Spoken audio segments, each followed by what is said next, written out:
स्वर्ग की अदालत के अगले एपिसोड में आपका स्वागत है। छोटा सा वीडियो के बाद हम एपिसोड में प्रवेश करेंगे।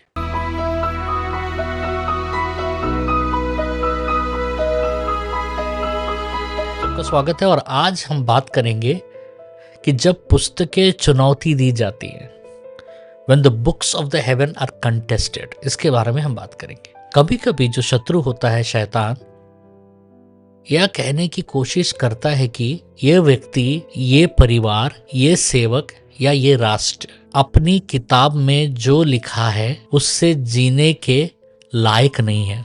समझ रहे? बाइबल में इसका एक साफ उदाहरण है। हम बाइबल में इसका एक साफ उदाहरण देखते हैं। जकरयाह का 3 अध्याय का 1 से लेकर 4 वचनों में, 1 से लेकर 4 के वचन में जब हम पढ़ते हैं तो उसमें लिखा है, फिर उसने मुझे यहोशू महायाजक को यूहन्ना के दूत के सामने खड़ा दिखाया और शैतान उसके दाहिने हाथ पर खड़ा होकर उसका विरोध कर रहा था।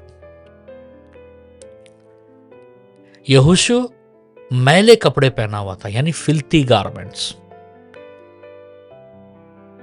ये कपड़े, मैले कपड़ों का अर्थ होता है पाप, गंदा यानी होता है डिफाइलमेंट, और शर्म, और वहां शेम यानी शर्म का चित्रीकरण है इस वचन में। शैतान ने क्या किया उस समय में? उसने उन मैले कपड़ों को कानूनी आधार यानी लीगल ग्राउंड बनाया उसको। पाप जो होता है ना, वो लीगल ग्राउंड बन जाता है शैतान और दुष्टात्माओं का हमारे खिलाफ स्वर्ग की अदालत में। मानो वो कह रहा है ये आदमी पवित्र नहीं है, ये अपना बुलावा यानी कॉलिंग के योग्य नहीं है, इसलिए इसकी किताब बंद हो जाए, बंद होनी चाहिए। लेकिन आगे क्या होता है? आगे क्या होता है? यहोवा ने शैतान को डांटा।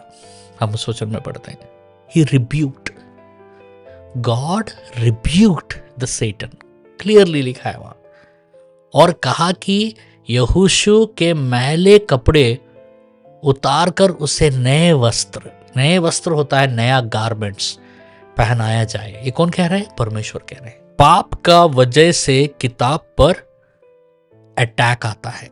आप जब पाप करते हैं ना, तो आपके किताब में जो भी लिखा हुआ है उसके विरुद्ध अटैक होता है।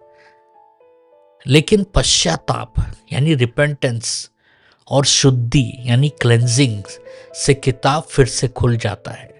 The book is reopened. तो यहां समझिए, पाप यानी सिन किताब को रोकता है और पश्चाताप यानी रिपेंटेंस किताब को फिर से खोलता है।